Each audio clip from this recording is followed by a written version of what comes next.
Okay, well, there is a large audience of people who know all about him or a great deal about him. But for those who know nothing about Terence McKenna, Terence, how would you introduce yourself?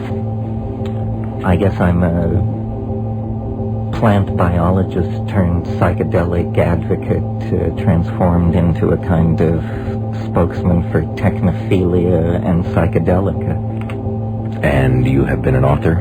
I've written a number of books, Food of the Gods, Invisible Landscape, Archaic Revival, just to mention 3 of them. And the one that I have, this Invisible Landscape, is one that you are touring now, or is that it's been out a couple of years, I think so? They all came out in the early through the middle 90s, and I've been touring them. I have another book in the works called Casting Nets into the Sea of Mind, but it'll be a while before that comes out. I've also done a number of musical and film projects around. So you're into music as well? Well, music is into me. I'm not very musical, but there's been a lot of sampling of my voice, and I've done vocal overlays and things like that with bands like The Shaman and Zavuya, Space-Time Continuum. Okay.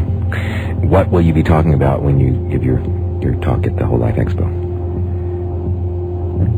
Well, it's a sort of a broad topic. It's here we are at the end of history. All the world's cultures are melting together. More powerful technologies than we've ever imagined are now in existence. Our political assumptions are in flux. Our environment is being destroyed before our very eyes. All kinds of spiritual and religious prophets are selling their wares in the streets. So my take on all this is basically simply to ask the Mr. Natural question, which is, what does it all mean? How did we, essentially an arboreal primate, ever get into a situation of the sort represented by the end of the 20th century? Is it a mad play without meaning? Is it the unfolding of God's plan? Is it the protocol of the elders of Zion or the alien invaders? Just what is going on? And of course, the special lens that I bring to this is the much maligned and highly suspect psychedelic experience. Anathema to some, religion to others. One of the most controversial behaviors available to 20th century people, but one that I think is probably very important to recapturing a sense of personal wholeness, and then trying to fit oneself into this truly mad world that we've called into being. The psychedelics that you're talking about might be which drugs? Plant-based indoles such as psilocybin, DMT, mescaline, the combinatory Amazonian thing called ayahuasca. These are all psychedelic plants and plant mixtures with very long histories of human usage in non-Western society. Western society is the most phobic of all cultures toward the psychedelic experience. It's almost on a par with our phobia toward sexuality. In fact, maybe these things are linked. But in Aboriginal and traditional cultures around the world, spirituality has always been associated with dissolving of ordinary cultural boundaries and states of mind. And, you can do this with meditation and fasting and abandonment in the wilderness and so forth and so on. But the most effective and non-invasive way to approach this, everyone agrees, is through ingestion of psychedelic plants. But because these experiences are so powerful, they challenge ordinary secular and religious authority. And consequently, a society, if it chooses to, can get into a real swivet around these issues, such as our society. I don't really link this to the larger problem of international drug syndicates and addiction and all that. That's a slightly different area of concern. because the psychedelics are not addictive and they do not generate huge criminal syndicates. They don't make anybody very much money, but they certainly attract a great deal of media attention, most of it negative, because of their impact on our ways of looking at our politics and our social arrangements and everything about being human. Terence McKenna is our guest. We are still accepting pledges, by the way, at 471-6291 or 1-888-471-6291. This is the last week to make your contributions. I hope you will do so right now, even as we speak. 471-6291. Terence, the way in which you are talking about the psychedelic drugs that you've mentioned suggests that they might be something other than just for fun or escape, that they might actually have something useful in terms of the human experience for instruction. What are we going to learn from these drugs, or have we learned, or could we? Well, human culture is essentially a product of the imagination. All our religions, our technical accomplishments, our literature, our poetry, all products of the imagination. This is precisely the domain where these psychedelics impact very, very powerfully.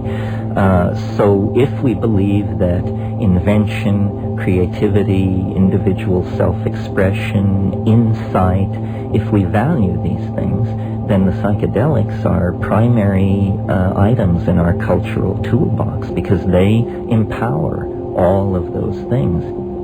It's curious to me that Western civilization, which invented the idea of progress through technology and social transformation, is so phobic of this factor in nature which would accelerate those tendencies in our own culture. So I think there is something for our culture in psychedelics, and there is definitely something for the individual. You know, in a way, culture is like software. It's the operating system in a local area.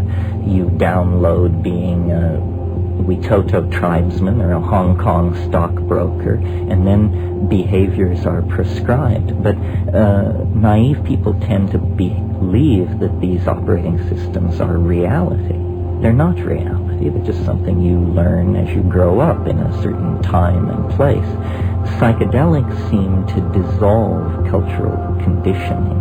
This is one of the things that makes them such political dynamite, because the business of political systems is to convince you of the local operating system, convince you it was sent from God and is beyond critique, when in fact it's just a bunch of rules fellow monkeys pushed together over time to make things easier for the alpha males. Psychedelics dissolve these cultural assumptions, whatever they may be, and for the first time you sort of get to look at the naked human animal and think about where you might want to go personally and as a member, a politically potent member of a society. I think where most everybody who is in our listening range right now should go is to the telephone and call 471-6291 and pledge your membership to Eclecticos, where you hear quite a variety of things. Our guest right now is Terence McKenna, author of Food of the Gods and Invisible Landscape and other books, and he will be at the Whole Life Expo this weekend, Saturday at 5. Is that right, Kathy? Saturday at 5. Saturday at 5 at the Coliseum. Our pledge number, and it's very important that you call if you enjoy what you hear on this program. This is your last chance to do it. It is 12:06. It will be 12:59 in no time, and I'll be finished. So give us a call. Make your pledge. 471-6291. Do it now. There's a category that will suit your pocketbook. 471-6291. You spent a lot of money on a lot of things throughout the year. How many CDs did you buy this year? How many have I made you buy by playing something that you just couldn't resist? Your budget for CDs? How much do you budget for public radio? This is where you get to audition those CDs. 471-6291 or 1-888-471-6291. And if you have a cable on your television set, you are paying, what? $40 a month for something you really don't even use that much, and yet you use us every day? $40 is a membership. 471-6291. Call, pledge now. A business membership would be nice, too. Thank you very much for calling. Now, back to Terence McKenna. Terence, it's a controversial subject, of course. There are many people listening right now who think, what? This is outrageous. I have somebody on who's promoting the use of psychedelic drugs. Well, I don't know that I'm you're promoting it, but it's interesting to hear what you have to say about it. I would like to know more specifically what these drugs tell us. You're saying that it tells us something about ourselves that is other than what we have been told by the culture that has evolved. Do the drugs have a message in themselves? Is it a language? Is it a way of experiencing a potential in one's own imagination that has heretofore not been tapped? What? Well, first of all, it's a gradient. I mean, whenever we have to talk pharmacology for a moment. Whenever you're talking about a substance or a drug, there's a curve of dose response. So let's just use psilocybin as an example. At low doses, psilocybin makes your vision clearer, makes you feel more robust, more interested in the exterior kind of like coffee or something. On the edge of that, it stimulates. At higher doses, unusual thoughts begin to form. Thoughts that you recognize as not your normal pattern of thinking and observing. At still higher doses, when you close your eyes, the normal orange or pale brown background behind your eyelids has been replaced by moving walls of color and pattern. At still higher levels, these moving walls of color and pattern become visions or hallucinations. They become recognizable visual scenarios.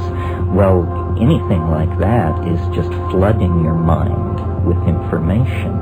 And these things have intimations of the distant past, the far future, alien connections of some sort. It's definitely magnifying our own set of cultural preconceptions and obsessions, but it's also putting information in there that we could not ordinarily imagine. And for me, the sine qua non of the psychedelic experience is when I look at the contents of my own mind and say to myself, I could not have imagined this. To me, that's the proof that some kind of communication is taking place. At a fairly heroic dose of psilocybin, a person lying in silent darkness has the impression that in a half an hour they're seeing more art of higher quality than the entire Western canon has produced in the last 1,000 years. And your little you, there in your trailer near Waco, or there in your teepee up near Sonoma, and yet this Niagara of alien and unpredictable beauty is pouring through your head. For artists, it's like a magic carpet. And the challenge, to my mind, after 30 years of being involved in all this, is to have the experience, to have it in an attitude of appreciation and calmness. But the second implication is somewhat political. It's to communicate the vision through words, through painting, through animation, because as we communicate it collectively, it will become real. This is what's happening on the internet. In fact, the internet is a perfect example of a psychedelic technology at the service of psychedelic goals. It's not something government ever intended to give to the people. It's not something big corporations called for in loud voices. It's something that hackers, freaks, and heads dreamed up, whipped up out of the existing tools of the culture, a word processor, the telephone lines, some communication switching equipment. So it's a kind of emergent technology that I think comes out of the depth of commitment to the psychedelic experience of the people in that field. Terence McKenna is our guest and author. We are urging you to call in your contributions to public radio at 471-6291 or 1-888-471-6291. I know that you don't want to miss a word that Terence has to say, so call right now, because I'm going to yak for about as long a time as it takes you to make your contribution.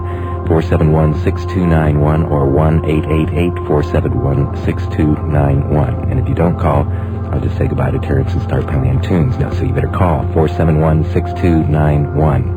471-6291. Your $25 membership, 7 cents a day. $40 basic membership, 11 cents a day. $80 membership and premium, that gives you the KUT sweatshirt or the coffee mug, and the KUT Arts Plus card, which will give you discounts to over 30 arts organizations in and around Austin, including museums and theater places, the PAC, the Austin Lyric Opera, on and on and on the list goes. 22 cents a day gives you a lot, plus you get to listen to your radio knowing that you are part of what makes it happen.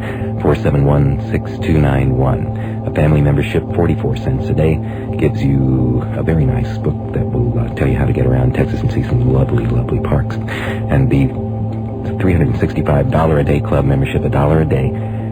Call, you'll get your name listed in the communique that goes out to all of our listeners every month. A $500 business membership would be very nice, and this is the last 45 minutes that you have in which to call and say thank you for the variety of programming that I bring you on this program every day, 5 days a week. 471-6291. All right? Now that is time enough for you to have made that call, believe it or not. If you didn't do it, go on and do it right now and keep your ear open to Terence, because we're going back to Terence McKenna.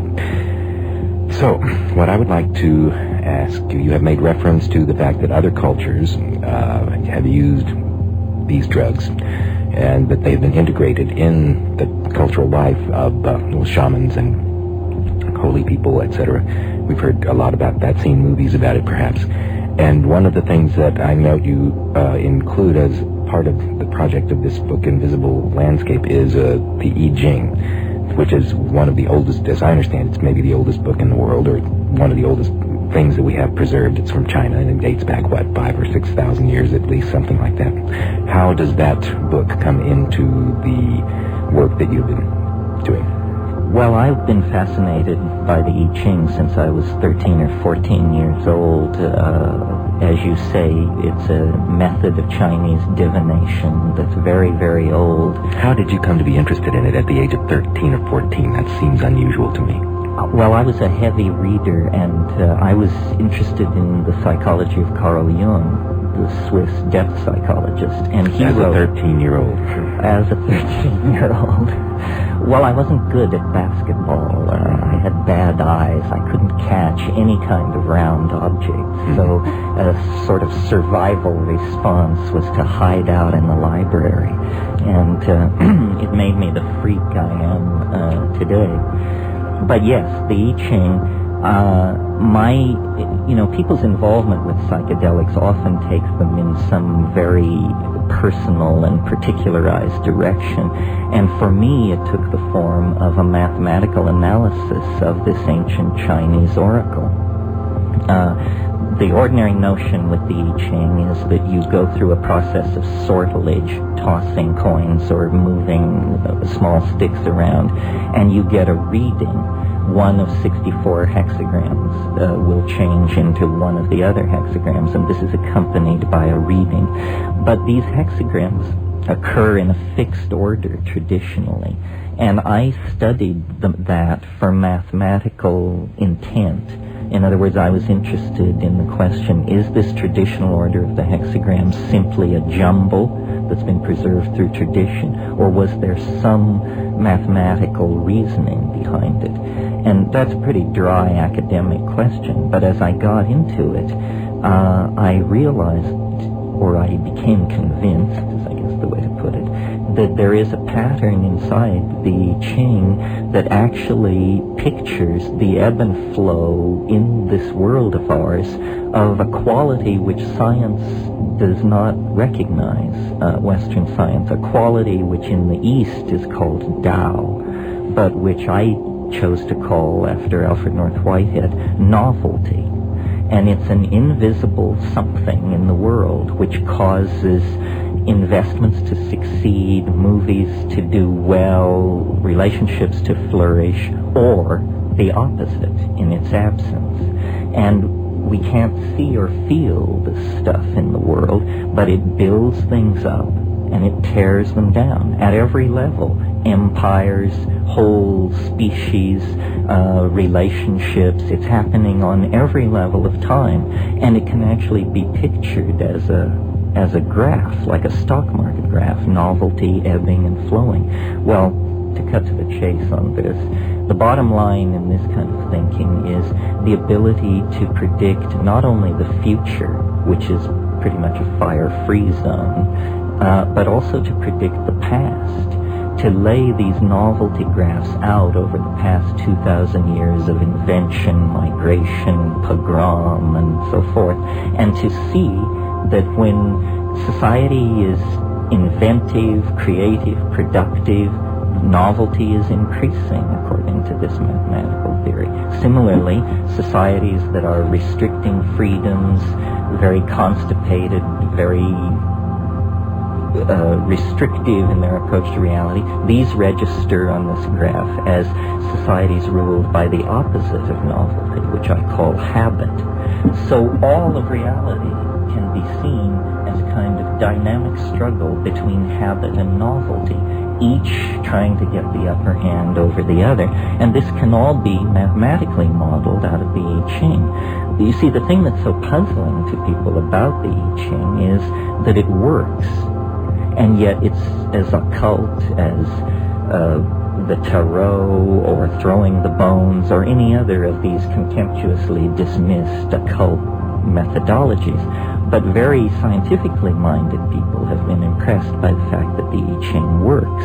So I set out to figure out why and how it worked, and I wrote about this in The Invisible Landscape and have published software, and it's my unique contribution to 20th century ideology. Psychedelics are advocated and defended by many people from many different perspectives, but I, so far as I know, am the only person who has built a complete edifice of explanations of nature, but honestly admitting that the foundations and the inspiration were psychedelic experiences.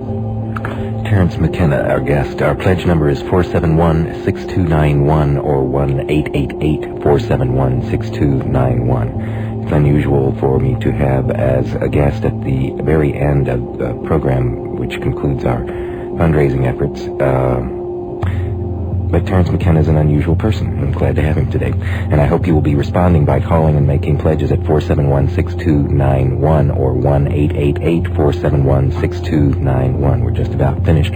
Time is running out. 471-6291. Call and make a pledge. You might miss a couple of words, but call and make your pledge.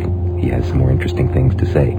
471-6291. The end of the fundraiser is upon us, and it will be a success if you call. If they are sitting in that room over there with 15 people and no telephones ringing, I am in big you-know-what. So call 471-6291. That could get us into a discussion of another kind of drug, but let's not go there. Let's say you said the I Ching works. What do you mean it works? I have the impression that you get you do your coins or whatever you're going to do, and you get this one, and you read what you want, and you get what you want out of it. But you're saying it works like in a scientific way or something. Well, the frequency with which people react to these readings by saying this is freakishly accurate, this is incredibly cogent and directly to the point. It's more than like the astrology thing in the newspaper. Oh yeah, so I can see myself in that. I think it's more precise. But let me riff on something you said in your pitch. You said time is running out. This is a conclusion that I was not happy to have forced upon me by this research into the I Ching. It not only tells you or gives you this map of novelty of past and future, but for the map of novelty to fit the historical data, you have to swallow the very large and, for a rationalist, uncomfortable conclusion that the end of time itself, or a moment of universal novelty, very difficult to picture through the eyes of ordinary physics, is upon us, lies not that far in the future. And so this has given my career a peculiar spin, because here I am basically trying to be a scientific rationalist, but now burdened not only with a theory that predicts the future, but in the course of predicting the future, predicts that in 2012 AD, all of the novelty that has been unleashed over the past few billions of years, not only cultural and technological novelty, but the novelty of biology, the novelty of geology, all of these things reach some kind of crescendo of connectivity and intensity within the lifetimes of most of us. I basically have a theory of history which says history is not pushed by the events of the past unfolding their causal necessity. Rather, time is pulled into the future by a kind of attractor. And if you want to think of it beginning in a certain point in time, although I think it extends through the whole life of the universe, but imagine that a couple of million years ago, primates quietly living in the canopies of African rainforest got a yin, got a call, felt the touch. And from that point to this, it's been a slow, never faltering march on the part of our species deeper into a world of alien strangeness, a world no other animal knows, a world of symbolic activity driven by the imagination, first songs and stories, and then writing, and then mathematics and language, and then higher and higher technology. We are actually being sculpted in the image of an alien something that is making us like itself as we approach it through historical time. And some people say, well, this sounds like Christianity in a techno garb. Well, Christianity has a piece of the action. Any religion which spends thousands of years meditating on man's fate is going to get some part of the story right. And I think the Christian assumption of an approaching great change, or Art Bell calls it the quickening, it's all around us. It's perfectly obvious that the 20th century is the culmination of 10,000 years of culture, and that beyond the 20th century lies, quite simply, the unimaginable. Our notion of what it is to be alive, our notion of individual identity, our notion of our sexuality, our notion of being confined in physical space and time, all this is just dissolving. It has been dissolving throughout the 20th century under the impact of modern communications and so forth and so on. But now, with the internet, with the computer, with psychedelic drugs, with virtual reality, with the bringing of all cultures into the global family that speaks the language of modern science, we're clearly being sucked into something almost unimaginable, a singularity.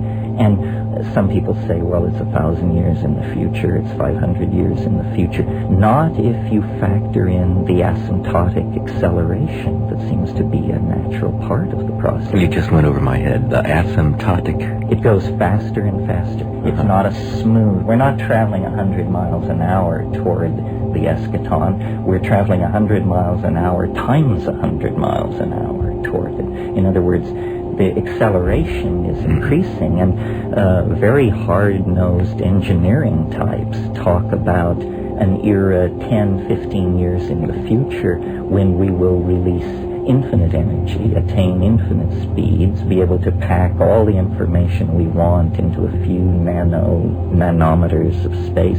In other words, any engineering or social goal we can imagine is on the brink of achievement. Well, what lies beyond that? And is this a process which we are generating as we like to think?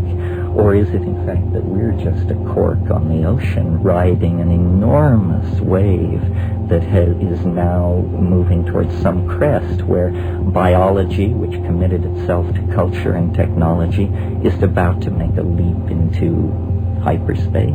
Who knows?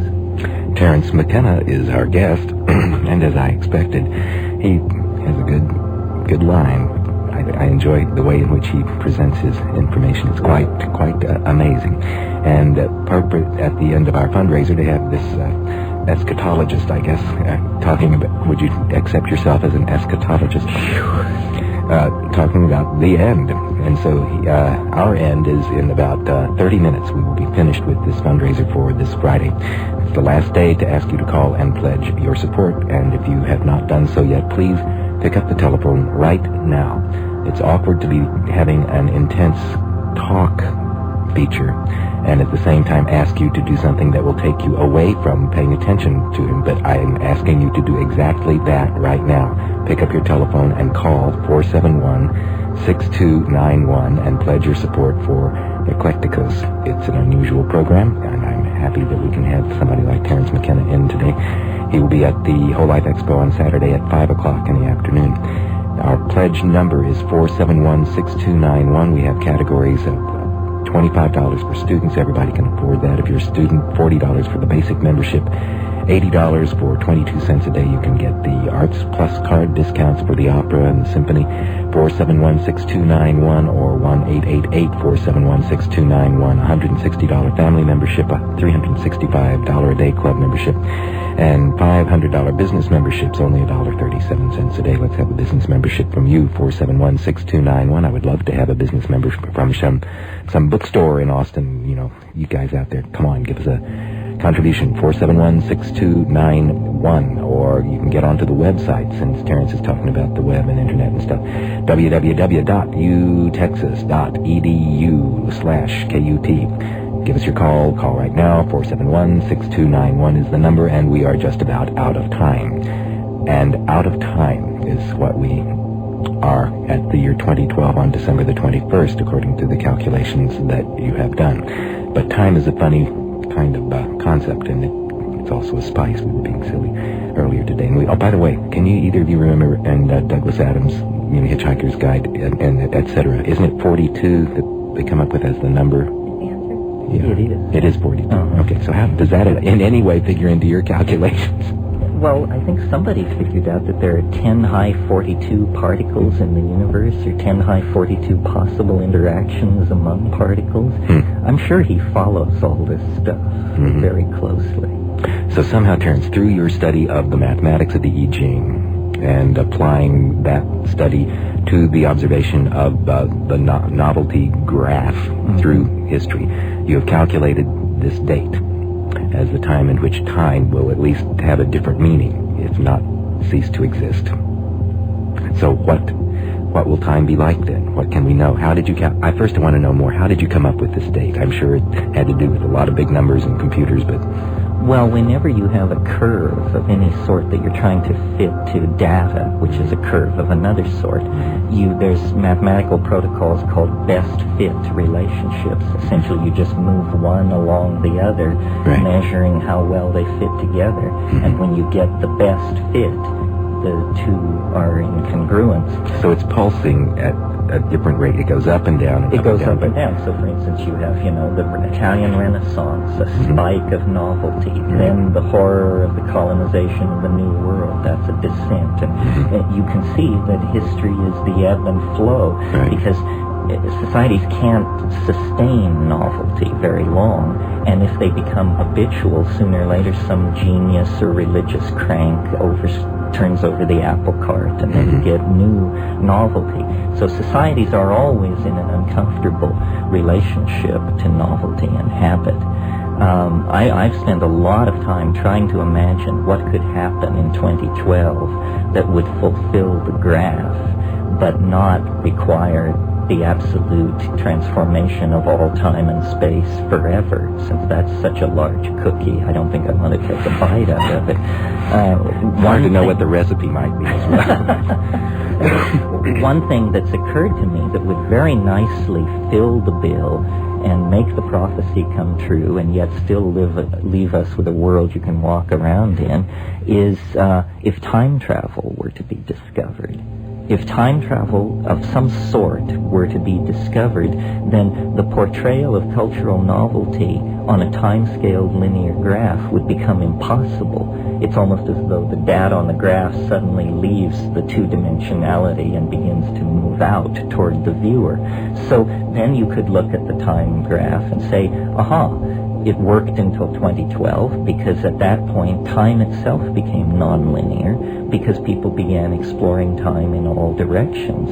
If time travel were a real possibility, you would not only have an address in space, but some of us would choose to rusticate in the 11th century, and some of us would choose to live in 22nd century Manhattan. So we would have time-based addresses as well as space-based addresses. And of course you couldn't describe historical change.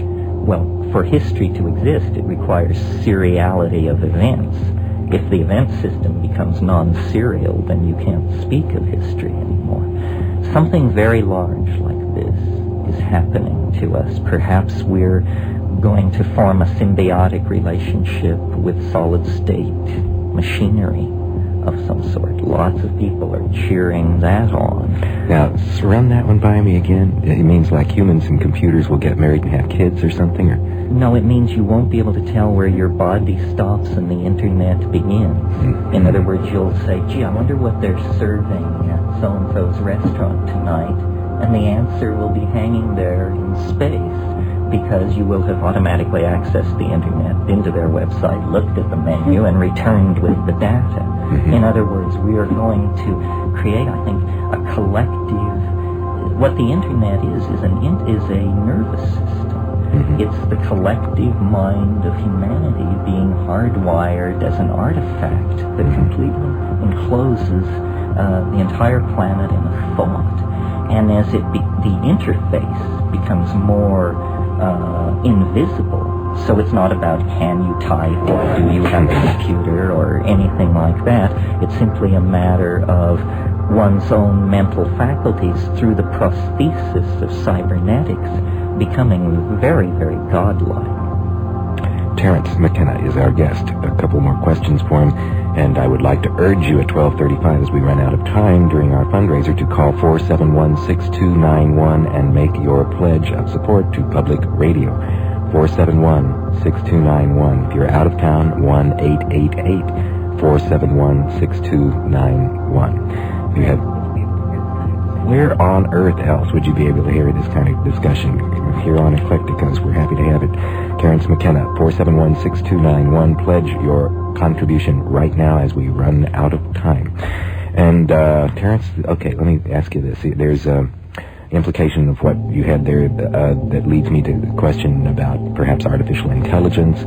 And I don't know if you're familiar with this, but this one thing fascinated the hell out of me about 8 years ago. I'm not one of these internet people. I don't do that stuff. But when we first got a computer, there was this little game called Ractor. I don't know if you're familiar with it. And I stuck it in this damn machine and I got so lost in that thing. And I could not believe what I was dealing with. I had the actual experience of it really being an intelligence. And I thought I was being awfully smart back with it. But so this was a speech-driven, interactive thing where you talked and it made responses and gave you options on how to respond back to it. But you could. I finally figured out that whoever had programmed the darn thing was somehow connected through the Ron Hubbard and all that kind of stuff. And so I knew some of the avoidance techniques, but still it was very convincing, very compelling. Well, it was a very early example of a very simple form of AI. It was followed by Liza, the computerized psychiatrist. She's still online at a website. There was a recent book written by a guy, his last name was Leonard, called Bots. And he talks about these bits of code on the internet which are designed to operate semi-autonomously, looking for email lists or looking for certain... These things are the embryonic basis of an artificial intelligence. I think this is definitely in our future. There's a guy at Carnegie Mellon University, Hans Moravec, who wrote a book called Mind Children, and he points out how much of the human world is already under computer control. For instance, the world price of gold in London, computers look at the economic performance around the world. As these artificial intelligences become more sophisticated, they will eventually begin to learn autonomously. And a computer can learn 50,000 times faster than a human being. So one of these AIs, awakening to its own identity on the internet, could within 5 to 10 minutes get a complete grasp of the human world, the history of life on this planet, and its place in the great order of things. And what this AI would think of that, we don't know. Would it worship us as gods? What would be its values? Would it take a look at the trashed environment and wrecked Earth and begin to turn off factories and dial down the power grid? How artificial, how alien will the AI be? We don't know, because we don't know how superintelligence thinks. If we knew, we would be superintelligent. So in a way, we have called forth into our midst another species of intelligence, and how it relates to us will be probably almost entirely defined on its terms. So this is just one of many stand-your-hair-on-end scenarios that we could discuss here. But this is a very real one. Long before flying saucers land on the south lawn of the White House, the alien artificial intelligence that is growing in the primordial soup of the internet will have speciated and conquered the planet. Wow! This is Terence McKenna, getting us ready for Halloween. We had Dracula earlier, and now we're approaching the end of time as we know it, and we certainly are on this program. It's 20 minutes before 1 o'clock. You have just time enough to get your pledge in at 471-6291. The volunteers are standing by waiting to hear from you with your money. 471-6291. I know I'm going to hear you on the street saying, "Oh, John, you had Terence McKenna on. That was just incredible, man." Yeah, hey, man. It was so incredible you didn't even bother to pick up the phone and make your pledge. So, man, pick up that phone, 471-6291 or 1-888-471-6291. It's the last chance you have to pledge your membership to Eclectic Coast during this very busy and we hope successful fundraiser. I haven't had anybody bring me any names, so I'm afraid that means nobody is making any phone calls because we're talking and you're interested in what we have to say. Or maybe you're not. I'm not talking to you if you're not there. But if you are there, you are the one I want to pick up the telephone and call 471-6291. You have just time enough to do it. We'll give you the Arts Plus program, and lots of people participate in that. Galleries all over town and the PAC, etc. You'll get discounts. $80 is all it takes to be a KUT member at that level, and you'll get the KUT sweatshirt with the armadillo on it, and you'll also get to choose from the coffee mug, and you've got many reasons to pledge. Mainly, just don't let me catch you on the street at a party. If I know who you are and I find out you haven't pledged, you're in trouble. 471-6291. And if I don't know you at all, you know you ought to pledge. So come on, 471-6291. Or if you're out there in Fredericksburg or San Angelo or Bastrop or Georgetown or San Marcos, call 1-888-471-6291. Terence McKenna, back again. One of the questions that I had for you, I guess, is the experience that has been described by those who have taken some of the psychedelics has been that there is information in the drug. And there's a dilemma. Well, the drug was this little thing, a pill or whatever. The experience was had through a revelation in consciousness. So is it in the drug? Is it in your head? Is it in both? What's the relationship between what that drug is and what the revelation of the person who experiences the drug? Well, I feel the force of that question. I think the first scientific experiment I ever performed was I destroyed a radio to get at the little people inside. And the psychotic episode. The drug sort of raised this same issue. As someone with a knowledge of chemistry, I know that the drug molecules are very simple molecules. We have proteins in our body with molecular weights of 200,000-300,000 Daltons. the psychedelic molecules are tiny and simple. On the other hand, the content of the experience is so alien, so capable of transforming one's expectations and understanding that it seems a little disingenuous to just say you're just talking to yourself. So back to the radio model.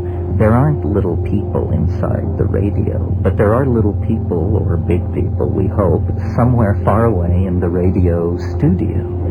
So the drugs begin to look like antennas, transceivers for some kind of information which is out there in the same way that radio is out there.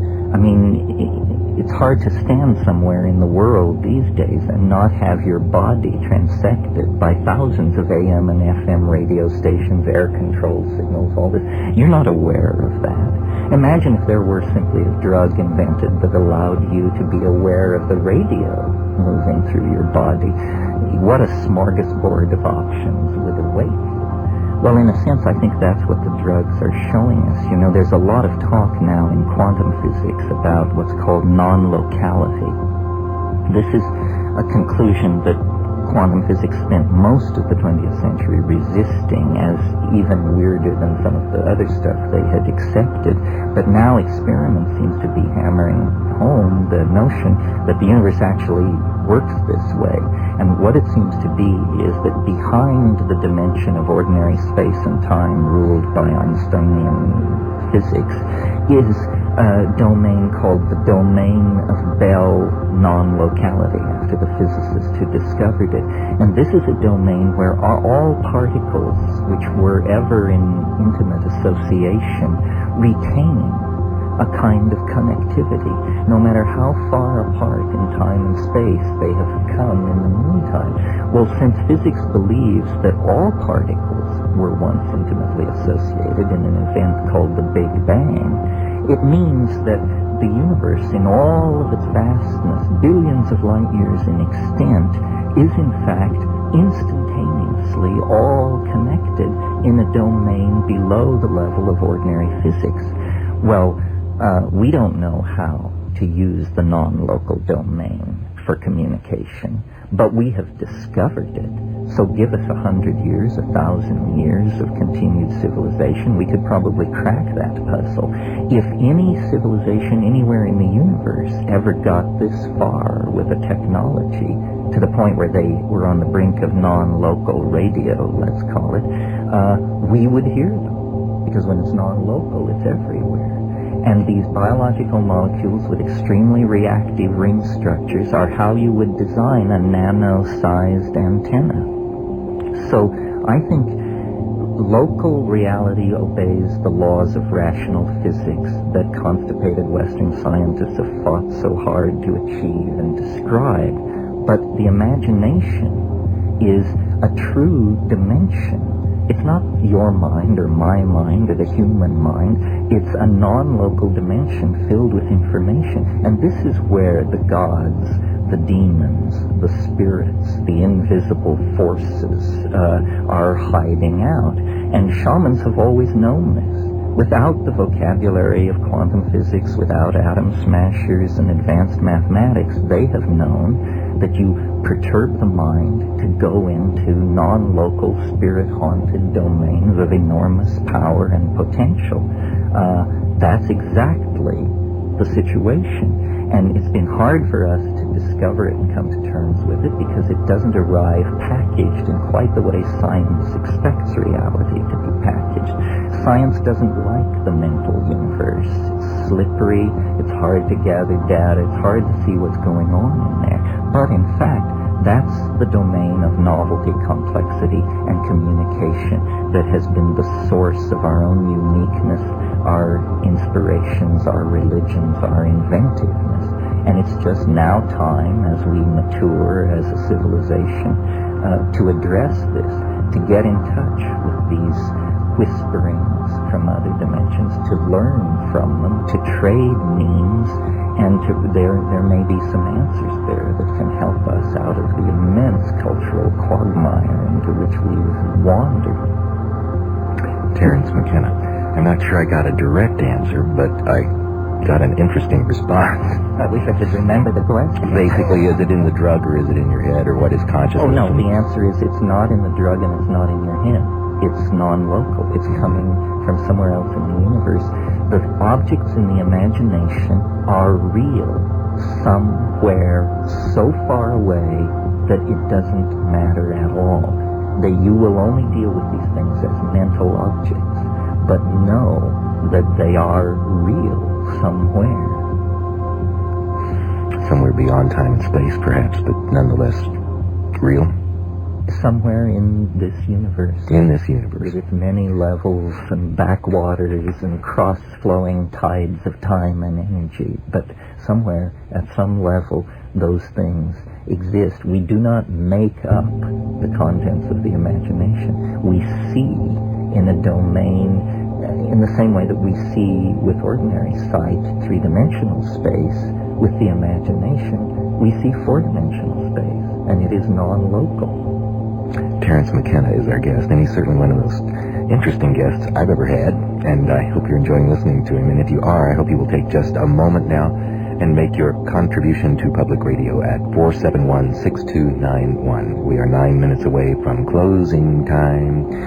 Closing time. The end of the universe is at hand, and, well, at least the end of time for us to ask for you to give money.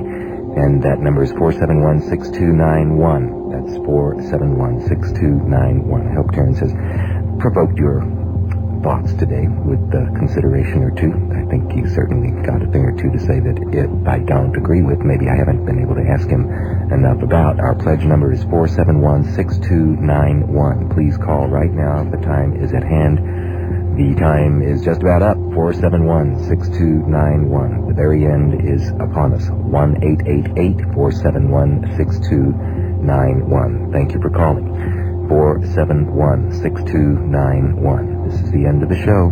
And Terence McKenna, I have a couple of other questions that I think I might squeeze in. I don't think we're going to go back to music after all. It's just too late, and he's too much fun. So 471-6291. Let me thank these people, and you make your phone call right now. 471-6291. The end, the end, the end, the end. If you want to pledge to Eclecticos, do it now or you won't have a chance. Thanks to Brent Douglas, Phyllis Akmal, Daniel Sutherland, called because of Lawrence McFarlane's challenge to all other underpaid art professors. Very good. Thanks to Carlos Espinoza, responding to the blood donor challenge. Give blood to KUT. 471-6291. Thanks to Nancy Guareguata, Dean and Marilyn Scott. Thanks to Scott Alexander in response to the slow boat challenge. Thanks to Margaret Adams, Jack Campbell, a new member. Mary Guttery loves everything on KUT. Can't do without John Ailey. Thank you very much. I love you. Give me a call. 471-6291. Darcy from Holtz challenges all displaced Alaskans. Thank you, Darcy. I'm glad so much you enjoyed that Jeff Buckley special that I had. And thanks for telling me so. Deep Eddy. A challenge to all Deep Eddy swimmers. Are you a Deep Eddy swimmer or a Barton Springs swimmer? Give me a call. 471-6291.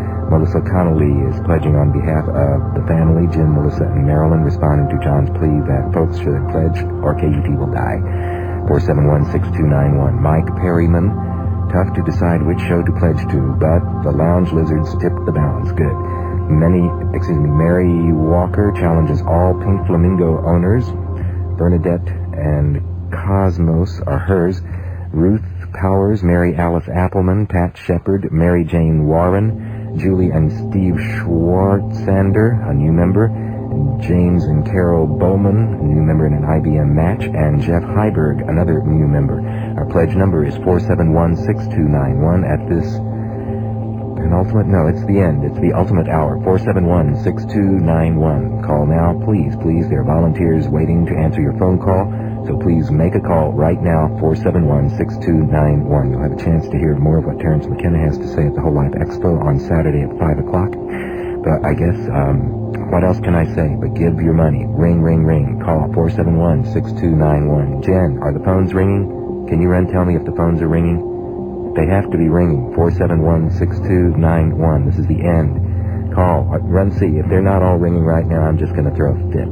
471-6291 or 1-888-471-6291. You can also get onto the web at www.utexas.edu/KUT, but I'd rather have you call 471-6291. Terence McKenna, we're back to you. We're going to find out in a second if anybody's calling, and they had better be. 471-6291. What on earth would I ask you as we come to the end of this program?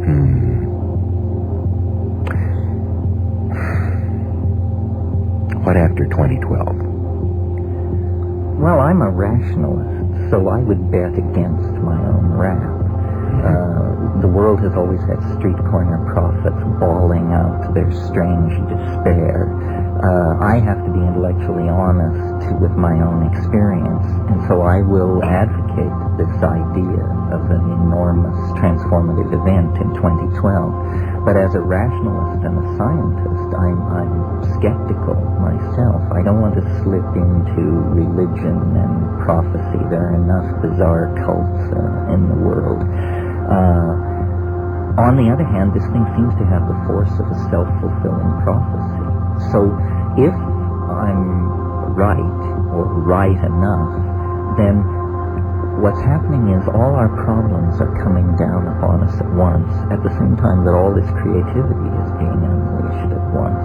I don't think primates really get traction until the going gets very, very tough. So I think enough of the old guard are dying out, and the voice of youth is now rising in strength to the point where over the next 10 years or so we are really going to have to deal with putting this planet on a saner course, dealing with issues of resource extraction, human rights, environmental destruction. The big political issue ahead of us all is we have to get hold of this monster we've unleashed called consumer capitalism. We all have become thing addicted. We all have become victims of the incredible marketing and sophistication of big-time consumer capitalism. We can run the earth to ruin if we let this go uncriticized. Psychedelics are ultimately provide an impulse to political dialogue and reform. If they don't do that, they're just another hedonistic self-indulgence. So I think what we need to do is not worry about the built-in schedules of novelty and transformation. Act as though the responsibility for the future rested on our own shoulders, and begin to build a sense of community and environmental concern, so that if in fact there isn't a built-in springboard into hyperspace, we will be able to live on this planet in peace, dignity, and health for however much time the vicissitudes of fate and history give us. Well said, so far as I'm concerned. Terence McKenna, it's been a pleasure to have you today. Really have enjoyed this quite a bit. Thank you for coming. Thank you, John. Look forward to seeing you at the Whole Life Expo on Saturday at 5 o'clock in the afternoon.